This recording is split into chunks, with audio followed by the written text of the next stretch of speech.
to our webinar today. I'm Linda Baker, the Learning Director at the Center for Research and Education on Violence Against Women and Children. And we are really pleased to be bringing you today from the Learning Network and the Knowledge Hub, our webinar on roots and resistance. And we have about 500 people that have registered for this webinar. And we're really pleased that people from all over the country are joining us today. Before I introduce our speaker, I wanted just to go over the format for our webinar today. So Yami will present for 1 hour, and during her presentation, if you have any questions, you could type them as comments or questions in the Q&A box at the bottom of your screen. And during the last 15 minutes of the webinar, from 2 to 2:15 p.m., we will present as many of your questions as we can to Yami for her response and consideration. At the end of the webinar, in the chat box, you will see a link to the evaluation, and we will also send you the link by email right after the webinar. We really value the responses that people provide to us, and it's through these evaluations that we make decisions about future webinars. Once you complete the evaluation form, you will be directed to a website where you will be prompted to enter your full name and email address. And this will enable us to issue you a certificate of attendance for this webinar, and it will be directly emailed to you. Many people ask throughout the webinar, and we just want to stress right up front that due to the kindness and generosity of our presenter, that the presentation slides and the webinar recording will be posted on our website within the next few days. Once posted, an email will be sent out to all of those who've registered for the webinar, so they'll be able to access them. And now it is our pleasure to introduce our presenter for today. Yami Msosa is a grassroots feminist, anti-violence advocate, and support worker. In September 2017, she joined the Ryerson University Office of Sexual Violence Support and Education as a specialist. Her feminist activism started at the Ottawa Coalition to End Violence Against Women. She has also worked with Immigrant Women's Services of Ottawa. Yami currently sits on the Advisory Council for Match International Global Fund for Women and Youth Advisory for the Equality Project at Ottawa University Law Department, where she is researching intersectionality and bystander intervention on campus universities across Canada. We were really fortunate a while back, earlier this year, to have Yami join us at our Learning Network Sexual Violence Forum. And so we were thrilled when she agreed to also do this webinar, because we got to experience her knowledge, her inclusivity, and the response from our participants was so very positive. So we are pleased to have you with us, Yami, and with that we want to turn it over to you. Excellent. Thank you so much for that lovely introduction. Greetings, everyone from across the country. Thank you for joining me today. It's Sexual Assault Awareness Month as we come to, the final days to discuss anti-Black racism and sexual violence. In the news, we have recently heard many rumblings about notable Black men causing harm, such as Bill Cosby, R. Kelly, Morgan Freeman, and in those discussions, we focused on the men that have caused harm and very little attention to the survivors who were predominantly Black survivors, So today I'm dedicating the webinar to those individuals and the countless Black survivors of sexual violence that often feel silenced and unable to share their realities. but have found resilience in being able to find healing through their own measures. I also want to start off with a land acknowledgement. I know that we are across the country, but I would like to start by saying that I am currently located in the Dish with One Spoon territory. The Dish with One Spoon is a treaty between the Anishinaabe, the Mississaugas, the Haudenosaunee, that bound them and share the treaty to protect the subsequent land. Subsequent Indigenous nations and peoples of European descent, as well as newcomers, have been invited into the treaty in the spirit of peace, friendship, and respect. So just keeping in mind that a lot of the connections when we talk about sexual violence, we cannot divorce it from conversations about land sovereignty and Indigenous rights, and we'll definitely be keeping that in mind today as we talk about anti-Black racism and the shared histories of colonization. So next slide. Perfect. So the next slide is an acknowledgement that a lot of the knowledge that you'll be hearing today is not of my own accord, but compiled by me. But really, I want to acknowledge the folks that you see on the screen here for educating me and sharing their knowledge with me, whether it be through personal interactions or through looking through pages of notes and whatnot, just showing my tremendous amount of gratitude for those living and dead who have guided these conversations on anti-Black racism. And I'm so grateful that the Learning Network has cultivated a space to centralize this conversation, which is so incredibly needed, but often not afforded the space in mainstream spaces. So next slide. Thank you.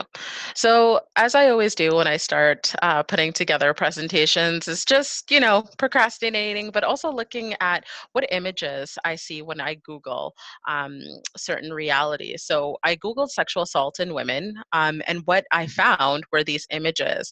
And for me, it wasn't shocking. Who's been doing this work for a little over a decade now. I know that within the Canadian context, there has been a mainstreaming and a lack of intersectionality when talking about experiences of sexual assault. And so here you'll see a Google image, and in it, what we see is not only cis normativity or heteronormativity present, but we do see that when we think and talk about survivors of sexual violence in a public imaginary, we are thinking of white, able-bodied folks. And so it was a stark reminder for me that this conversation is important. And so centering that and centering the realities of, next slide, please. Centering that and centering the realities of Black survivors, also knowing that sexual violence disproportionately affects women of color, right? We know that it is a gendered crime. Yep. Perfect, thank you. So we know that when we talk about sexual violence, we must examine critically the gendered nature of the crime. So we know that sexual violence disproportionately affects women and gender diverse people. And in the context of this presentation, that is who I will be, focusing on. However, I do want to emphasize that we do know that Black men and trans masculine folks are also, and non-binary, are also subjected to sexualized violence, through whether it be through hypersexualization, also shared histories of colonization and slavery. Next slide, please. So we're, this is going to be a 101 presentation and webinar for folks. So just keeping that in mind, that there are elements of nuanced conversation that I am always happy to engage in, but just in terms of providing a breadth and an overview of some of the critical frameworks, as well as pieces of analysis and understandings around sexual violence that are applicable to anti-Black racism and sexual violence. Also making note that we cannot divorce other experiences of oppression, which we will talk about, such as police brutality, such as, being in care with children's aid societies. We cannot divorce the issues of sexual violence to other issues of oppression that, folks face. And so keeping that also in mind, and hopefully providing that context to why you are seeing some of the examples.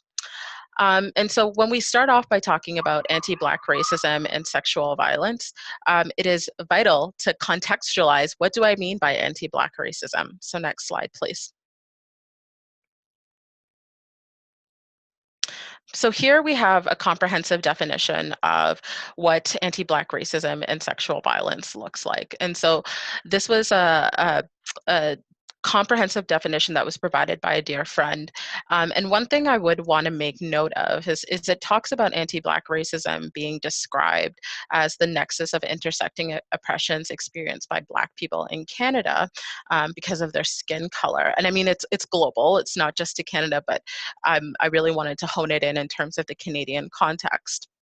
But what's important to note here is that skin color can be, and I want to acknowledge it, that skin color can be a tricky element, because we know that with fair skinned Black folks, they still have shared histories, although we know that they may get read as white passing. So I do want to complexify, shared histories around skin color and anti-Black racism, and also link it back again to the legacies of slavery, colonialism, which affects everyone, the historical practices, the coloniality of power, of gender, that have affected and subjugated Black folks to subhuman status. Not that we are, but that systemically we see the manifestations of that.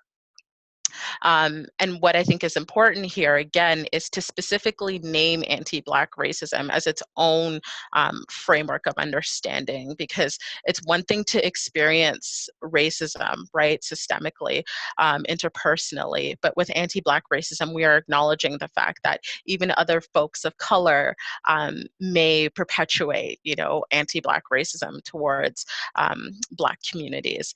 And I know that Black is a political term, and being able to recognize that in encompassing, the complexities of what it means to use Black as a framework here. Next slide. Thank you.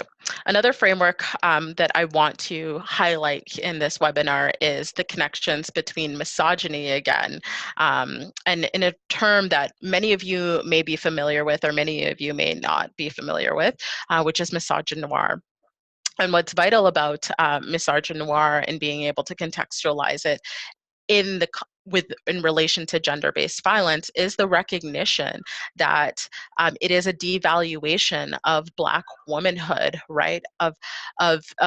So we know that misogyny is the hatred of women, and it is a specific hatred of Black women, and also to contextualize it, the juxtaposition of Black women in regard to white womanhood, right? And Black women, which I will get into a bit later, but the deviancy and the stereotypes that Black feminine presenting and Black women face, and it's the desire to control. It's the desire not only to exert violence, but to control the ways in which action occurs. Another important note about misogynoir, and there's tons. If it's not something that you're familiar with, Policing Black Lives by Robin Maynard, Andrea Ritchie has tons of articles and resources that do specifically and explicitly go into misogyny and misogynoir and the way that it affects Black women, Black bodies, but that there is a reality that misogynoir does also impact trans women and non-binary folks as well. It polices gender. It encapsulates the ways in which Black bodies are devalued, which I will get into, as I mentioned. Next slide. Thank you. So just to go over some statistics, one thing I will say is that we do not have comprehensive statistics on sexual violence and Black survivors within Canada. I was able to collect this data from looking at a North American context, but even as someone who's done frontline work, what I've found often is that statistically we're not represented. And here in Ontario with the anti-Black anti-racism doctorate and the anti-Black portfolio that's been put forth, that is one of the things that we are explicitly calling for, is grounded statistics on experiences. So what I have been able to collect is that we know that Black women are less likely to report sexual violence, which is by no means any of a shocker. But that 1 in 15 Black women will report sexual violence if they do experience it. So I thought that number, again, not shocking, but definitely a metric that speaks to realities. The next is that approximately 40% of Black women experience and will report coercive sexual contact by the age of 18. And this is an important aspect. Oop, if you can just go back to the previous slide. Thank you. So this is an important piece to really reflect on, because when we're looking at childhood sexual assault and the ways in which it's framed, right, we need to be able to include these numbers as reflective of a lot of Black women, a lot of Black folks have experienced childhood sexual assault, and in many ways stay silent about it, or it's normalized in the ways in which childhood sexual violence is. Next. And so here you'll see in the slide a picture of the beautiful Samael Delmar, who was a Black trans woman that was murdered. Found dead, in Toronto in 2015. And we know in terms of the stats around trans color, trans Black women, that they're more likely to experience forms of sexual violence and discrimination. And when often we are talking about sexual violence, there is cisnormativity and cisgendered privilege often, that we focus on those realities and not the ways in which people are specifically targeted for their gender expression, gender identity, are trans, but also the ways in which, there's the compounding factors of being a racialized individual, being, a newcomer, et cetera, et cetera. So those are some of the stats that reflect, that I was able to encapsulate, that reflect the realities of Black survivors here within the North American context again. And so when we mirror those numbers against the 1 in 6 that we know for young boys, or the 1 in 3 for young women, or the fact that we know that folks who experience different marginalizations are going to experience higher rates of sexual violence, what does that look like in terms of our responses to support? So I'm just going to pause for a moment because my computer seems to be freezing here. It wouldn't be a webinar without technical issues. So just give me a moment here.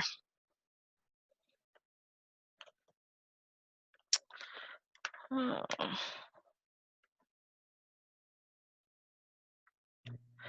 Okay, perfect. We are back on track. Sorry about that, everybody. So when we mirror those numbers in terms of the realities for, as I was saying, in terms of the 1 in 6 and the 1 in 3, really contextualizing how are we showing up and how are we supporting survivors of sexual violence that specifically experience anti-Black racism and other compounding factors. Now, I am not an academic. I am a frontline worker, and I want to explicitly state that, because I think what's important for me as someone who does the work on the ground is I often hear and will see Black survivors say that I do not have the option of being a survivor when it comes to sexual violence.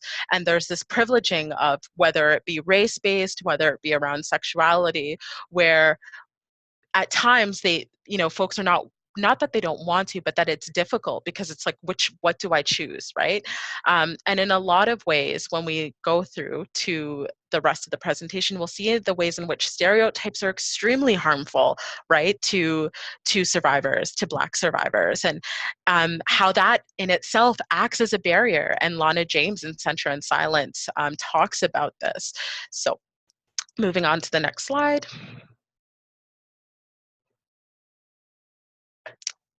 So here we're going to talk a bit about the historical components. And so next slide. So Lana James talks explicitly about how the bodies of African ancestors who were cast into slavery and colonization thereafter continue to bear the trauma of sexual violence, but from different vantage points of domination, around racialized, gendered, and oppression. Andrea Smith also reminds us that we cannot divorce the conversations of colonialism and white supremacy, and how sexual violence was a specific tool that was used in the conquest. But that when we look at the slave trade and we look at slavery in contemporary um, understandings, that sexual violence was a tool that was used to sustain slavery, right? So the recreation, or the repopulation, excuse me, of Black bodies once on Turtle Island was done through means of sexual violence. And so we cannot divorce those histories as when we look at intergenerational trauma, when we look at those impacts, when we look at the silencing, the code of silence, that you just don't talk about sexual violence. It's not something that you talk about, you keep it silent. How some of those are embedded in historical narratives, and how often Canada will subset itself and say, well, we didn't have we didn't have slavery here in Canada, but what we must remember is that there were Black colonies here in Canada, and many of them were fleeing from the United States and carried those experiences with them. Next slide. Excellent. Another key component is when we look at, we talked about slavery, but when we look at migration, as someone who worked with, as part of the Women, War, Rape, and Torture program at the Sexual Assault Support Center of Ottawa, one of the things that I often was met with when working with survivors of various immigrant and refugee backgrounds, but particularly with Black survivors, is that migration was part of their experience of sexual violence, right? Whether that be within their country of origin, or also whether that be complicated by existing here in Canada and settling down here in Canada. So when we contextualize the Black experience, not only looking at the historical components, but when we look at modern day in terms of migration, we know that when dealing with support services with Black survivors, whether there be migrant, that we have to contextualize and be able to know that it's not just about migrating from another country, but it was about how finding or being able to claim status in here was implicated by sexual violence, but often survivors would not want to talk about that because they felt highly stigmatized. They were experiencing other forms of racism, so they just wanted to focus on telling a particular narrative while knowing that there was compounding layers. Next slide, please. And here, when we talk about the historical connotations of sexual violence and anti-Black racism, I want to draw attention to Know the Rape documentary, which was an amazing film. And if folks haven't seen it, it is, I would say it's probably about 10, 12 years old now. But really it focuses on anti-Black racism and Black survivors' experiences and campus sexual assault. And what's interesting here is that Aisha Simmons specifically outlines the ways in which stereotypes have an impact on the ways in which survivors access support, or also the ways in which survivors experience or lack of support around sexual violence. And so the first stereotype that she highlights is the mammy. So next slide, please. So the first stereotype that she highlights is the mammy. And the mammy is characterized, as the maternal, nurturing, family-oriented church lady who's absolutely self-sacrificing, where her needs of her family, can oversee her own. And I cannot say how, in terms of the point before when I was talking about working with immigrant and refugee populations, how much of the survivors that were of African or Caribbean or, identified in Black in some way, this was their reality and this was a barrier, right? I just need to take care of my family, right? It's not about me. Even though they had their own experiences, it was that deeply ingrained stereotype that to me in many ways is harmful. And it's not to say that these were adopted in many ways, but these prototypes were adopted without agency. But it is to say that it plays a role also the ways in which, people see survivors. So next slide. And then, of course, we have the more modern day prototype or stereotype of Black women and Black feminine folks, which is the Jezebel. Click again. Which, oh, okay, just click back one more time. Excellent. Thank you. So here we have the prototype of the Jezebel. And Jezebel is historically important because the Jezebel stereotype refers to the sexualized, the hypersexualization that we see with survivors coming forward who characterize Black feminine folks, Black women as over-sexualized, aggressive, promiscuous, uncaring. And so we see from the historical trajectory of, you can click again, of Sarah Bartman, who, for those of you who are unaware of Sarah Bartman is, historically was kept in a museum and originally from South Africa, but was the Hottentot Venus, whose sexual organs were put on display for white colonists to observe, and historically, was used as a tool to prove the sexual inferiority of Black women, but also, we know that Sarah Bartman experienced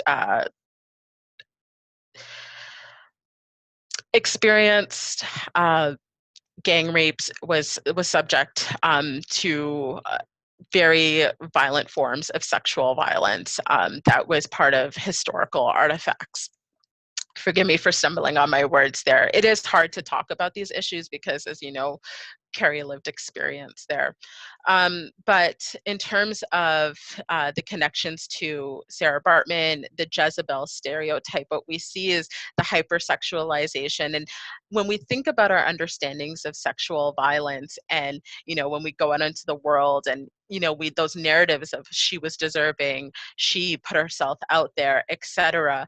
Again, when working with Black survivors and hearing these narratives of, well, people thought that, people just catcall me all the time because that's the way that they see Black women, right? And when I hear survivors say that, I'm like this is it, no, one, it's no, it's not okay, but two, there's an added layer of like, I get it, that's the way in which we've been constructed, within society. And so realizing that it does have material impacts, that these things are not just abstract ideas. Next slide. And one of the ways in which it has the materiality of it is if we look at,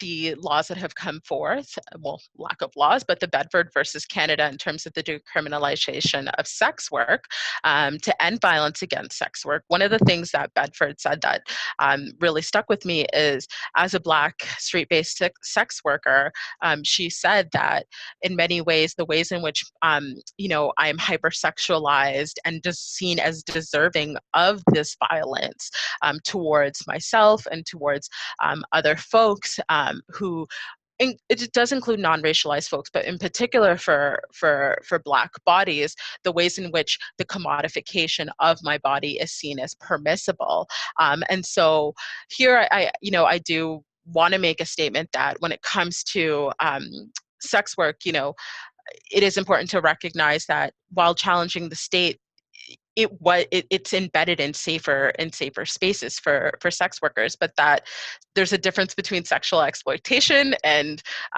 sex work, right? And I think that distinction that Bedford made is really important in terms of being able to provide safety, but also recognizing the hyper exploitation. Next slide. And, oh, I don't know if the slide is coming out as fuzzy. It probably is, but let's keep going. And so the next is the sapphire, the angry, hostile, aggressive, nagging, dishonest woman.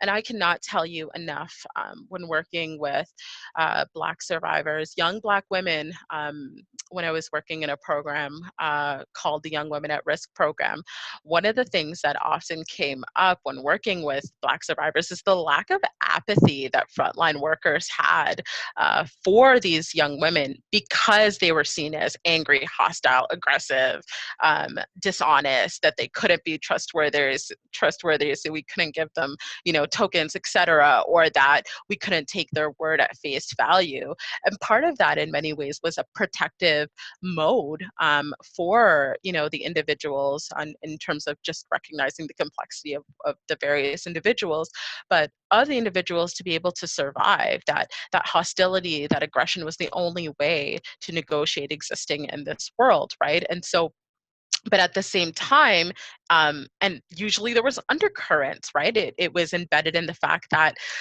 some survivors had to fend for themselves and couldn't break down. When we talk about common responses of survivors, we talk about apathy. We talk about folks who may break down crying. We talk about feeling numb. We rarely talk about the anger that some survivors feel, and how that's the only outlet. But because of negative stereotypes that Black survivors face, and disproportionately, it's, well, you're not really deserving because you're not abiding by our rules. And so really, again, for frontline workers, predominantly doing work in this area, thinking about how some of these stereotypes play a role in how we see our service users or clients, or whatever language that you use, but also the ways in which unconscious bias is played out, but also the ways in which some of it is part of trauma, right? Some of it is the ways in which survivors have chosen to cope, but get seen that way because of the added layer of the stereotypes. I hope that makes sense. Next slide. Okay. And then, of course, we have the myth of the Black rapist, the historical connections there. And one thing that's often really difficult to initiate as a frontline worker in this area is that historically in North America, we know that sexual violence laws were initially created to protect white women from the rape of Black men. And so, click again.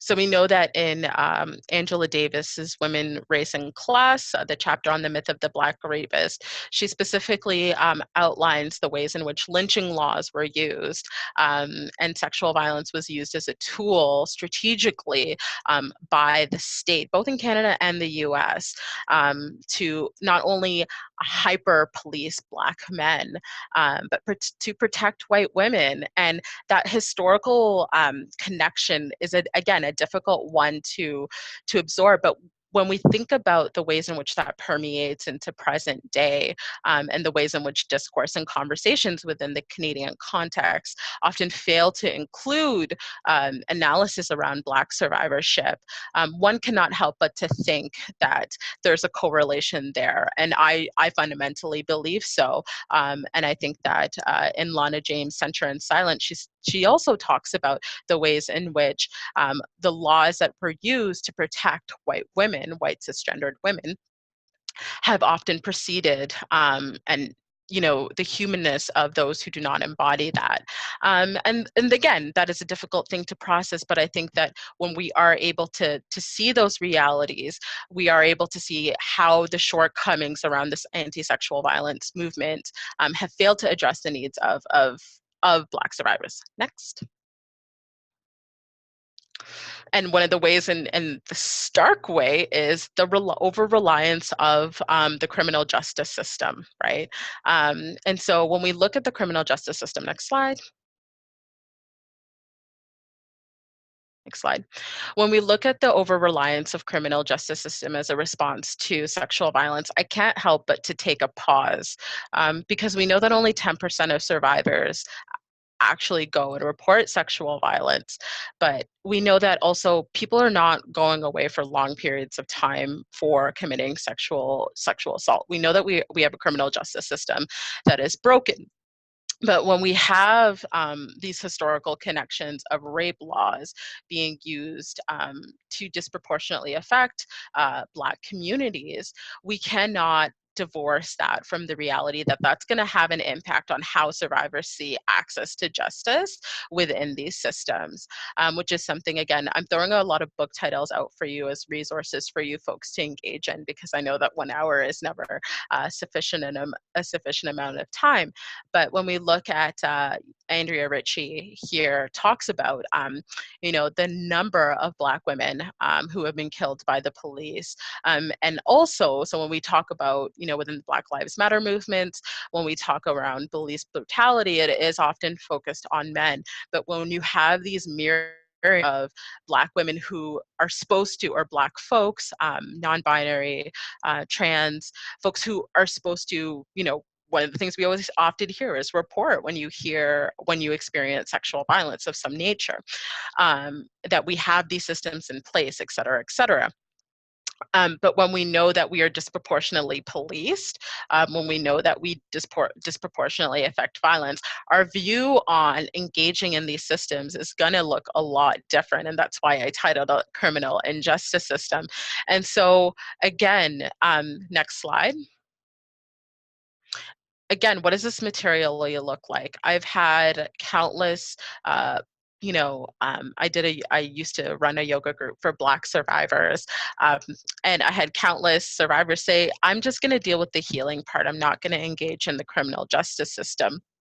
By choice, and again, the key word is by choice, because I know that how am I supposed to engage in a system that criminalizes people that looks like me, or I get profiled by the police. Why would I then engage? Why would I then feel safe in terms of engaging with these bodies? And Robin Maynard in Policing Back Lives talks of stories of Canadian Black women who have been profiled by the police and violently by their experiences. And so when we look at gendered responses around gender-based violence, in terms of we need to get tougher on crime, we need to report sexual violence, that's unfortunately not going to be a reality for many Black survivors, not to say that for all.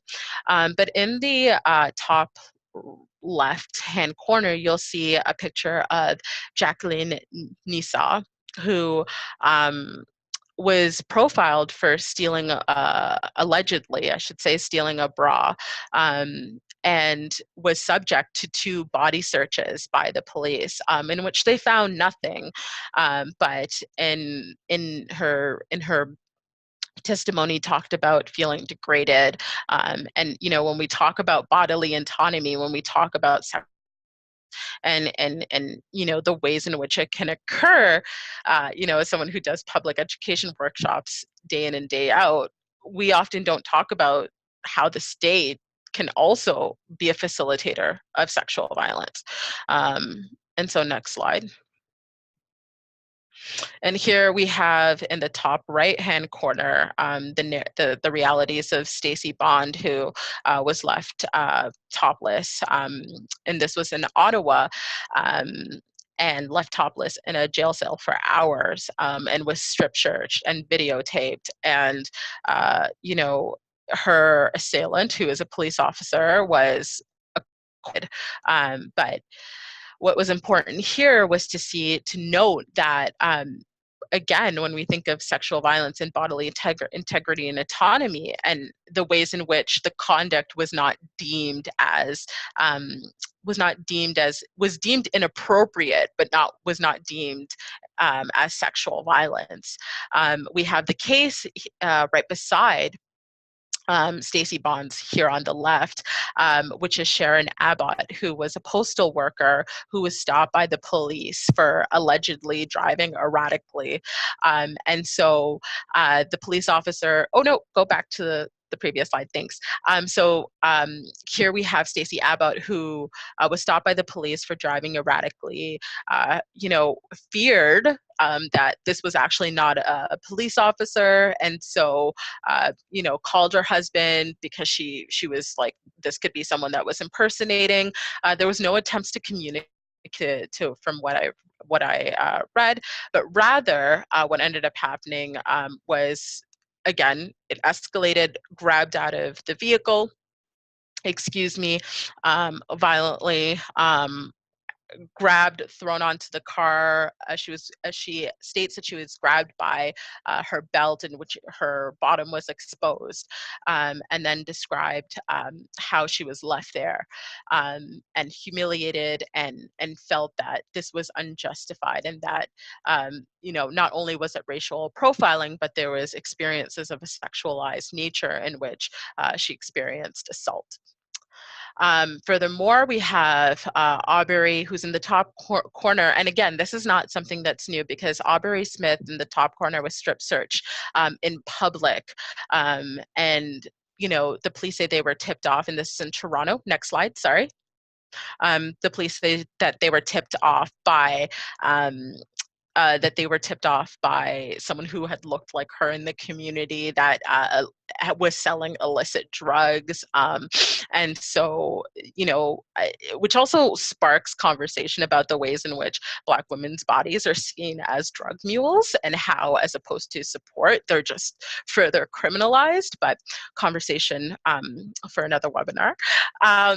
And so here we have Aubrey Smith, who was strip searched in public, right? And one of the descriptions that she gives was, I was buck naked in the middle of the street, right? So we think of dignity, we think about sexualized violence. At the bottom, we have Shervana Abdi, who is a 26-year-old woman who was dragged face down by the police through several flights of stairs. We think of Maja Phillip, who was harmed and racially profiled by the police. So when we think about these constant narratives of experiencing violence by those that we have to make the initial report to, right? When you experience sexual violence and tell you to go to report, that's the point of departure. How these experiences are embedded in our imaginary, and not even the context of women, because often it's men. Often, survivors have said to me, well, my brother was racially profiled, or my uncle. I don't want people to think that this is, they already experienced so much anti-Black racism, so I'm not going to come forward with it, or etc. Do I have any? Oh, I see a question here. The questions are coming for the end, I guess. Okay, sorry. So coming back, right? So I think being able to recognize the ways in which this is going to have an impact on the ways in which survivors are imaginary. The state is not seen as a neutral, safe body, is what I'm trying to break it down to. Is the state is not seen as a neutral, safe body, but yet is supposed to be the protector and holder of our rights. So how does that impact the ways in which we gain and also think about justice? Next slide. And furthermore, when we look at the prison industrial complex as an entity in which, the last study that I saw, 50%, there was an increase of Black bodies, Black individuals, Black, what would be the word? The word's escaping me. I don't like the word felons, but those who are held by the state due to existing crimes, etc., we know that there's a disproportionate rate of Black bodies in the prison industrial. Detainees, thank you, detainees. But what's important is that that number is also rising for Black women. And what studies have shown, and again, this image, I struggled with putting it up because it's a bit cringe-worthy in terms of the apathy that often people, and the stereotypes that Black folks with. But what I thought was important to note here is that this is a reality, and are we doing the work that's needed to be done with those who are held captive, or are part of, or subjected to being connected to the prison industrial complex, right? And the prison industrial complex is a term that was coined by Angela Davis. But when we think of, the disproportionate number of Black women that have been used as mules for drugs, et cetera, that are part of intimate partner violence or domestic violence relationships or family violence relationships, and then end up being incarcerated, but sexual violence is part of their narrative, but then at the same time not being seen as viable survivors, viable candidates, viable, not that you're a candidate for survivorship, but viable in terms of, being seen as credible and deserving of support, as opposed to the stereotypes of the sapphire, the angry Black woman who put herself in these positions, instead of looking at the social conditions that have led to some of these outcomes, right? Next. Okay, I have 10 minutes. Next slide. Okay, so when we look at resistance in terms of additional observations or failures of anti-violence movements, is looking at the overrepresentation of Black children in care. And there is a study that was published in terms of the overrepresentation of Black children in CAS in Toronto. But as studies have shown in BC, specifically in 2016, there was a study that was released where it showed that 250 children in care were victims of sexualized violence, right? In many of the groups that I've run over the years, again, very similar narrative of children being in care, being racialized, being put into group homes, and the disproportionate amount of sexual violence that was faced there.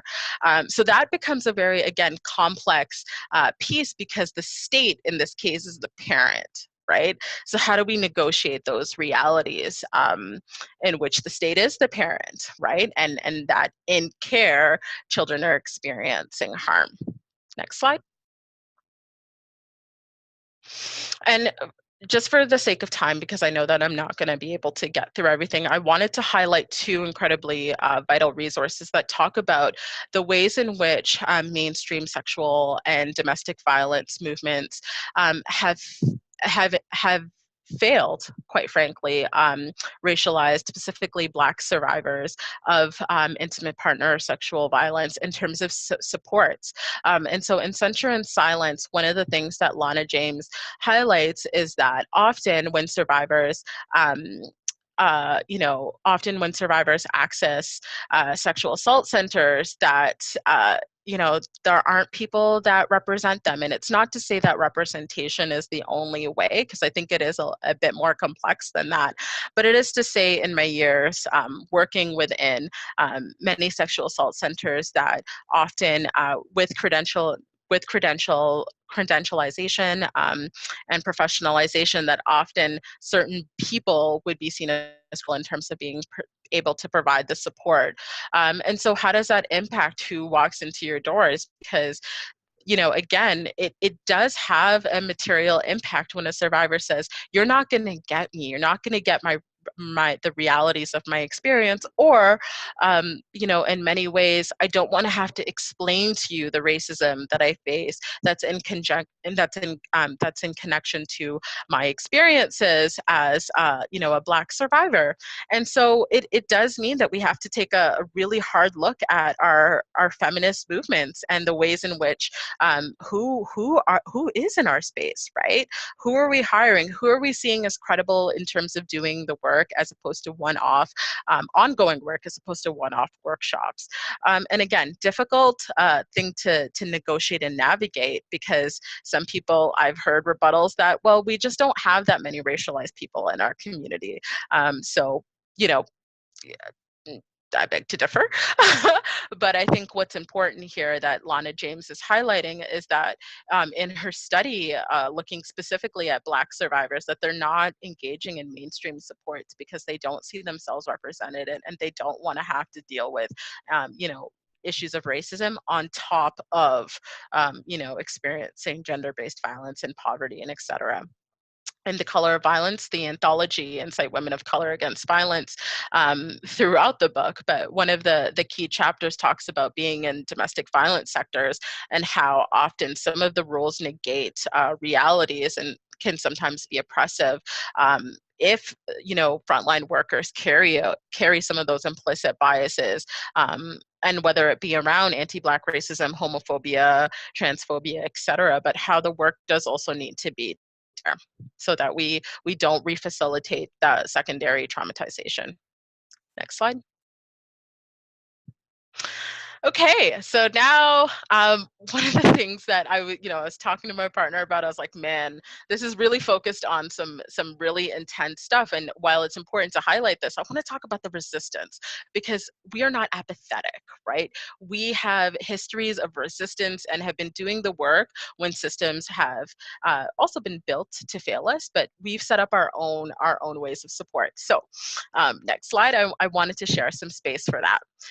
So here is Toronto Rape Crisis Center. They have a group for young Black survivors, which I thought is vital. And knowing some of the folks that are doing the work there, being able to explicitly name that, yeah, this group is for young Black survivors, given the unique needs of anti-Black racism, and the work that needs to be done within communities, but also recognizing, the complex narratives around silence, around protecting communities, around racialization, around gender, around sexuality, etc.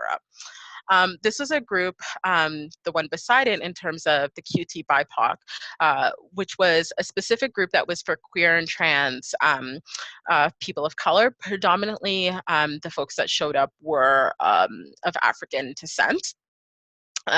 Newcomer and not. And so what was interesting in this group is we talked about the same things I would in kind of a generalized mainstream support group, but what we were able to infuse was space to talk about lived experiences around anti-Black racism, around police brutality, anger, grounding exercise, allowing people literally the space to negotiate and break from the silence that they often carry because they have to be the strong Black woman or the strong Black person, or mar that this doesn't happen in their communities. And I remember one survivor saying to me within this group that they felt like it was the only space where they could actually talk about the ways in which anti-Black racism had impacted their experiences of transitioning at the time. And how that subsequently was connected to the experiences of sexual violence that they faced. And that was in part because it wasn't siloed just to sexual violence, right? It infused that intersectional lens, that intersectional framework of experience. Next slide. So those, no, yeah, backslide, sorry. So those two groups were are within mainstream context in terms of within institutional, sexual assault, as well as LGBTQ centers. But one thing that I always like to emphasize is that a lot of the work is happening in community-based spaces. And so one of the spaces in which it's happening, Toronto-based, and I did a tremendous amount of research, and I'd love for you folks to share some of the resources within your communities that speak to specifically Black survivors, because what I found is that you really have to dig and pry, because some of it is happening at a community level where there isn't that mainstream promotion. But for TLC Beautiful, for Your Beautiful Blackness, this was a group in which started in Toronto, and I was invited to do a yoga session because I recognize that sometimes survivors not really about talking, they want more movement-based stuff. And so within this group, what was interesting is I was able to bridge trauma-informed yoga practices and talking about sexual violence, and each week is a different topic, right? Because it was impossible for them just to focus on sexual violence because of the ways in which this group was founded to deal with anti-Black racism in Toronto. And it was a healing justice space.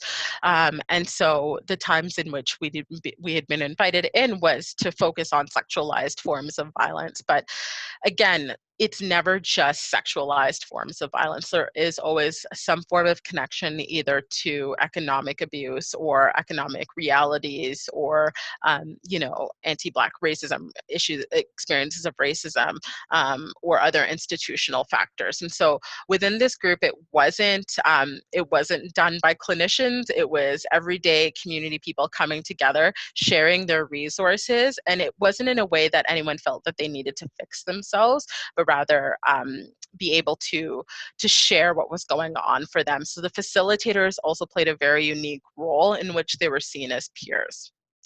And so again, community-based spaces, informal practices are many of the ways in which that I've seen resistance happening for specifically Black survivors, in which I've participated or heard of, in which it's not existing in mainstream spaces. So it's not that the work is not being done, it just looks a lot different. Next slide. Okay, whew, almost for time.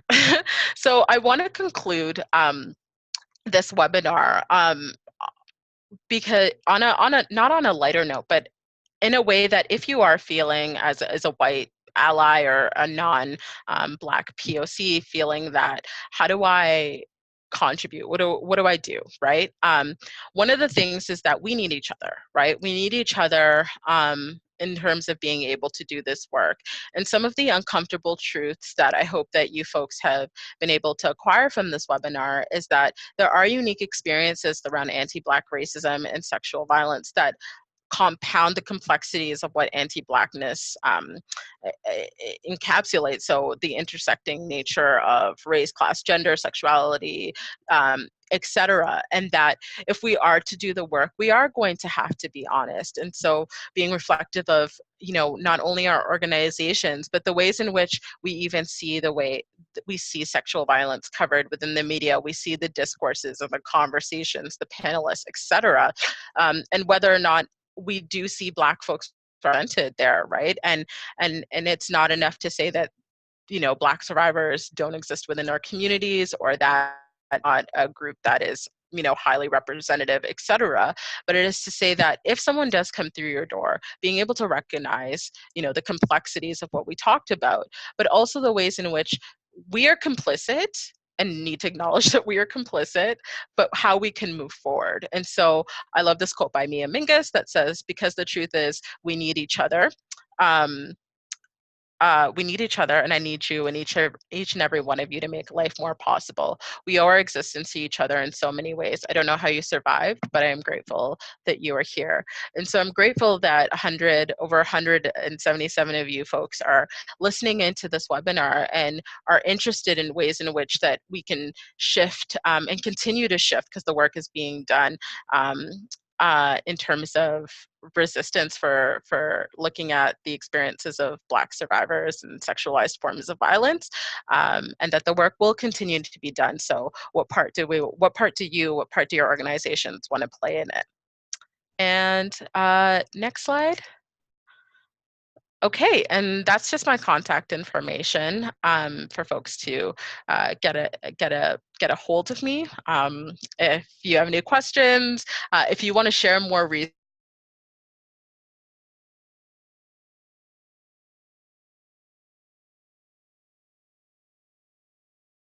and so for me, it really is about being able to acquire not only as much knowledge, but because I am given platforms to be able to share, realities, and also to give space to other people and share other amazing work that's being done, and build other Black folks that are doing this work and other racialized and allies. So that is it. And I am exactly on time. Yay.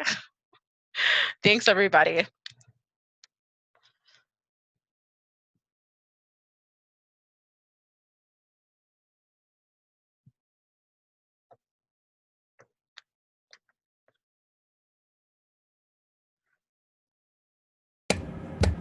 Sorry, can you hear me, Yami? I totally can. Yeah. Oh, good. Okay, we just had a message from someone that they couldn't, so we just wanted to make sure that people can. Okay. I just can't tell you personally, and speaking for Jasmine and I, as we were going through and listening to you, the images that you chose to share were so powerful. And I appreciate your acknowledgement that not easy to share and not easy to receive, but so important that we receive them. And thank you so much for that. we wanted to start with the question, Yami, and there's a number of Yeah, I comments. can see them on the Can you slide. see it? We highlighted one. I don't know if you see our highlight, No. but really, we wanted to start with the one, what is the most valuable way a white frontline worker and writer can contribute to the conversation and the resistance? So it's a frontline worker and a writer. Hmm. Um, use your privilege. That's the basic thing that I would say is, how are you using your privilege? And so you said that you're a writer. Who are you writing about? What stories are you highlighting? We look at survivorship. Coming back to the Google slide that I showed, and we type in sexual assault and survivorship, we predominantly see white bodies, right, reflected, or straight bodies or cis bodies, presumably cis bodies. And so what's interesting for me is that's not a reflection of Google. That's a reflection of what's actually being put out there. And so as someone who's writing, I would do your own research. There's so much information out there. Do not rely on Black folks or on racialized folks to be the ones to educate you. Go out there and educate yourself on strategies. There are so many groups out there that focus on um, predominantly like white people doing anti-racism work. Connect with them. Like, those are the people who can actually move you into a place that will give you tangible skills, but also so that you won't be relying on the emotional labor of people of color. Hope that Okay. helps. I'm sure it will. Yemi, another question was, you mentioned a number of groups, but I think there was particularly the one slide, and they were two groups from two different sexual assault centers. Yes. One for young Black women survivors, I believe, Yeah. and right, and the Oh, so there was the two, and the question is, can you explain a little bit about how the two groups work? And do you have some meetings that are actually online? ooh, that would be like awesome. So the QT BIPOC meeting was not predominant. It was for all genders. So both groups are for all genders. Right. So just want to make that specific note. But you know what? There's nothing Canada based that's online. But what I can do is I can actually share some resources with the Learning DAW network of online resources for Black survivors. There's tons of stuff out there. There are predominantly US based, but I actually think it's something that us in the movement should start thinking about as online based groups for survivors, specifically the niche groups that you see out in the community for folks. Right. Yeah, I mean, just recently, a number of us had the opportunity to be with a number of advocates, researchers, and many of whom were parents.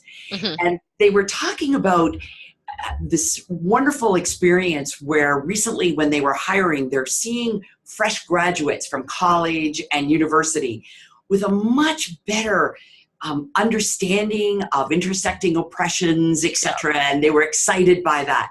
And that led to a discussion about the curriculum at early stages. And we know that there's been a real push for curriculums in elementary and secondary school to have curriculum that's authentic around Indigenous people's experience within Canada and beyond. And I'm just wondering, as I listen to this presentation, what's in our curriculum in this elementary and secondary levels especially, that speaks to what you were speaking to us about today? Yeah, I think that the complexities with the category of Black and the shared experience of being Black is that we also have to take into context place of origin. So my experience as a Malawian refugee is going to be very different than a first generation Canadian. And so it'd be interesting if we could just think about the ways in which we talk about sexual curriculum, sexual and gender curriculum as from an intersectional perspective, right? So that it's not just Black, but that it can infuse other elements of, different communities of color. So I don't have a one-off answer just because of that piece around, country of origin and how that might play as well as like religion and how that might play out play out. But I do think that one of my biggest things around the sex ed curriculum was sectional. Are we just talking about gender and sexuality in these very like mainstream non-critical ways, just as like gender is this, sexuality is this, or etc., without recognizing that race, class, play a factor and all of that, religion, etc.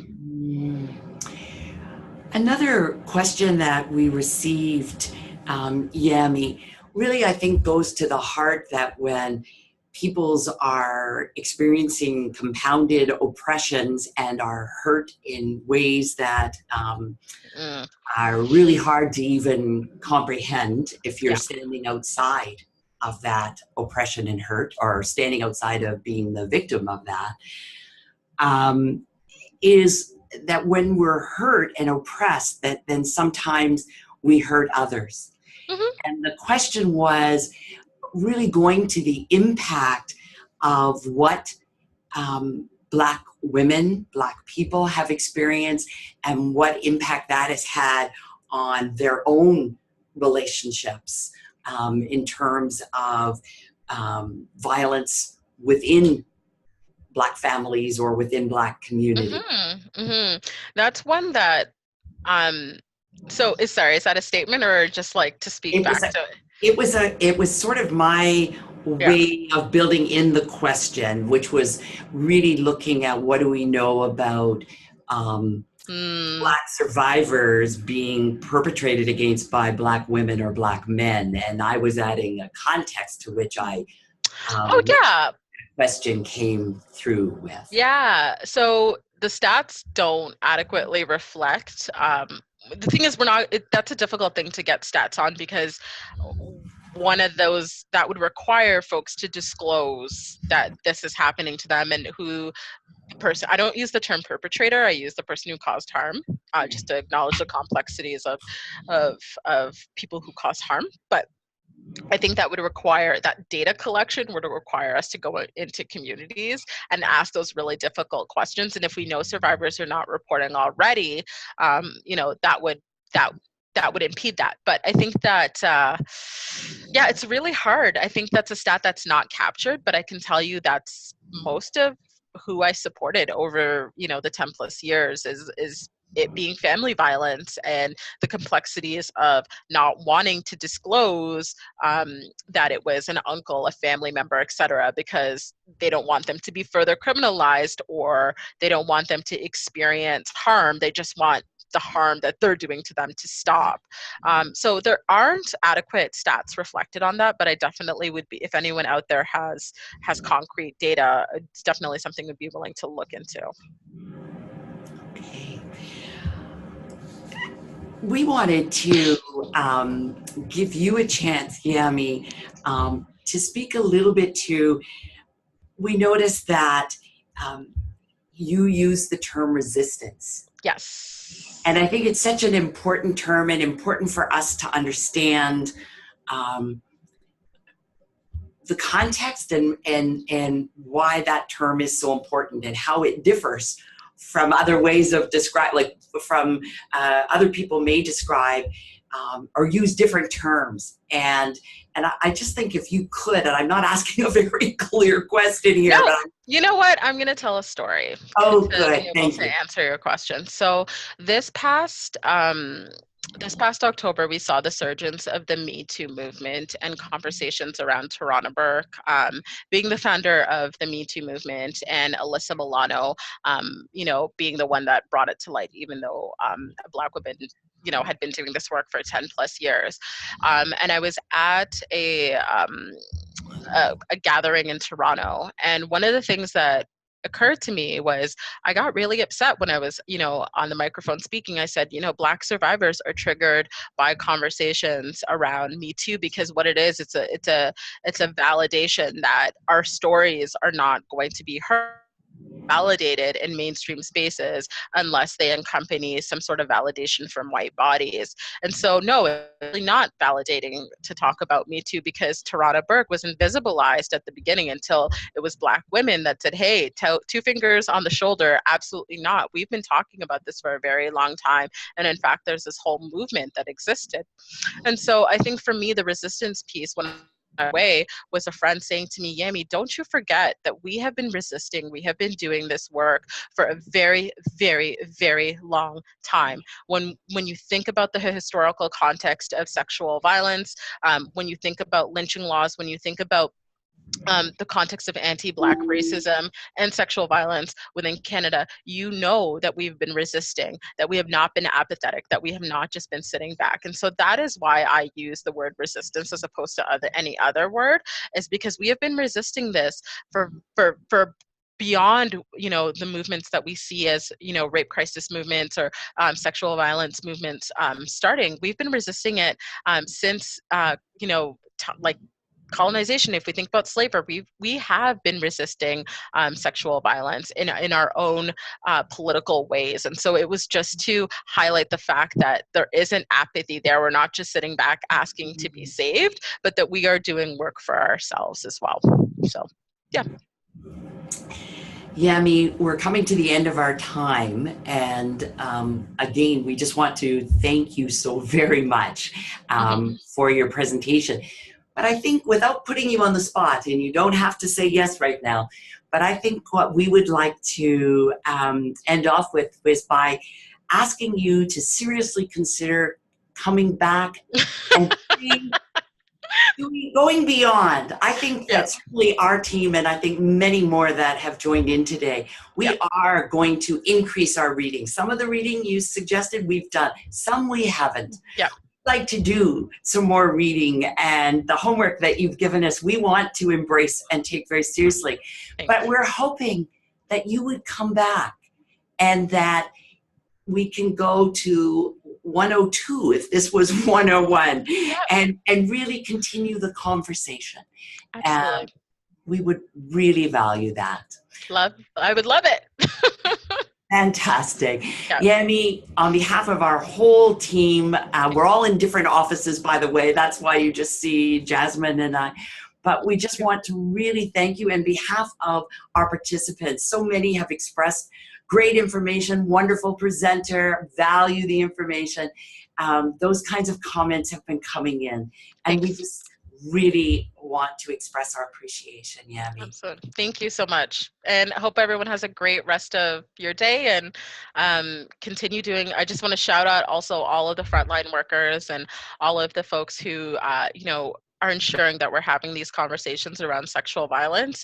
It's Sexual Assault Awareness Month, so I know a lot of us are feeling the heavy burden, and just want to shout out the folks that are doing the work, and thank you all at the Learning Network for continuing to create space and in such an accessible way. So thank you. Thank you. Bye, Yami. Bye. And just a reminder to everybody, please complete your evaluation, and then to know that that will trigger the link to where your certificate will be sent out to you for your attendance today. Bye, Yami. Bye, everyone. Thank you.